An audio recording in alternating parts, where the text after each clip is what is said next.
So I've been spending the last couple of days really thinking hard about state management in a single page application. And my brain was feeling a little fried, so as a sort of palate cleanse or code kata, I want to see if I could recreate the opening title sequence from This Is Us using CSS animations. So the opening title sequence is essentially the three words, This Is Us, and they animate onto a black screen using different timing as well as different animation paths. And again, I wanted to see if I could do this using CSS animation. So let's first look at what the end product here is. So let me jump over to the browser, let me refresh. You can see This Is Us animates in using transitions here. You can see this kind of comes down and to the right, is kind of comes right and up, and then us just comes straight up. And if we look at the elements here, right, we can see the three elements. This is us, right, and that's what we have in the browser, or that's what we have in the code. And what you will notice though is that I'm actually stripping out a DOM element here. Watch as the animation ends. This title's anchor gets stripped out. See, it's gone, and now a second later it comes back.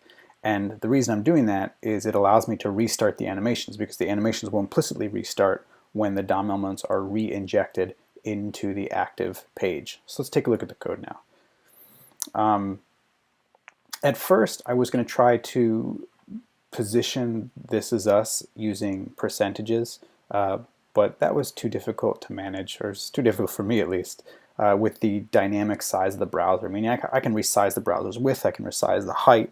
Unlike a TV, a browser doesn't have to change in a sort of constant ratio. So what I ended up doing was just positioning using percentages this anchor, which you can see here is essentially just the container for the This Is Us.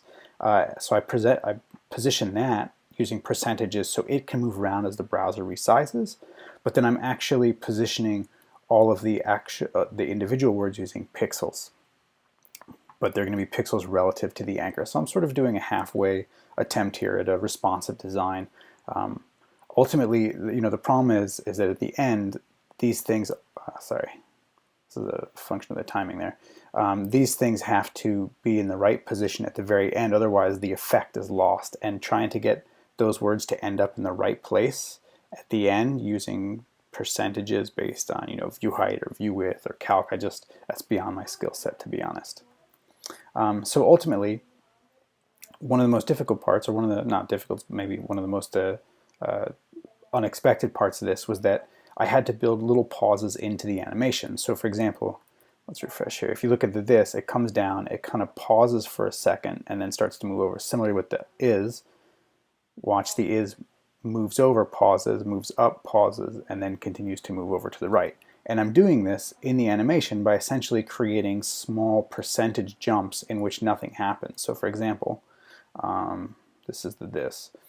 Going from 49% to 51% of the animation duration, the left and the top don't change at all. So for 2% of the animation, that stays in the same place. Similarly, with the is, I have to do that in two different places. So for 2 percentage durations around 24, I keep it in the same position. And then again at 49% for 2%, I keep it in the same place. And then another thing to notice is that the us doesn't even start to come in until towards the end of the animation. Now, to keep the mental model for this very simple, I wanted all of the animations to run on the same duration. So essentially imagine that they're all there at the same time. So to do that, essentially what I do is I have the us here the whole time. It's just that it's opaque, or I should say it's just transparent for the first portion of the transitions. So if we jump down here to the us, what you can see is that we start out with opacity 0, which we do for all of them, and then we actually don't change the opacity until we start to get to, until we start to get to 80%. Well, I guess here we're going from 55% is still at opacity 0. So I don't start transitioning from 0 to 1 until we get to 55, and then duration 55% to 80% is when we start to transition that that opacity property. So for the first 55% of the transition duration, or the animation duration, that's remaining a completely transparent element. And that way I can have all the elements on the page at the same time. They all transition for the same periods. You can see that here I'm selecting, or I'm targeting all three elements. They all have the same duration, fill mode, timing function, and then they just have the different animation sequences associated with them.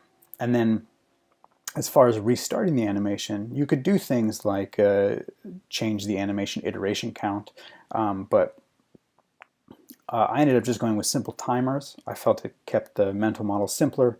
Also, each one of these elements ends up triggering an animation end event, so I didn't want to have to jump through a bunch of hoops to try and figure out how to only listen to one, or I don't know, to bounce or whatever I wanted to do. Again, just the timer seemed like a much more straightforward approach. I removed the titles 7 seconds after the DOM.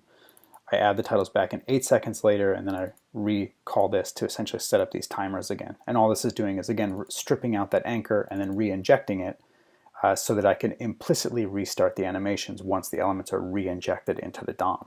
Now, a byproduct of the timers is that either the timers or the animations don't necessarily run consistently when the browser is not visible. So for example, right now in the background, right, the browser is still doing some work, but that work is not necessarily consistent. So probably what happens if I now jump back into the browser, what we're going to see is that the animation doesn't complete all the way.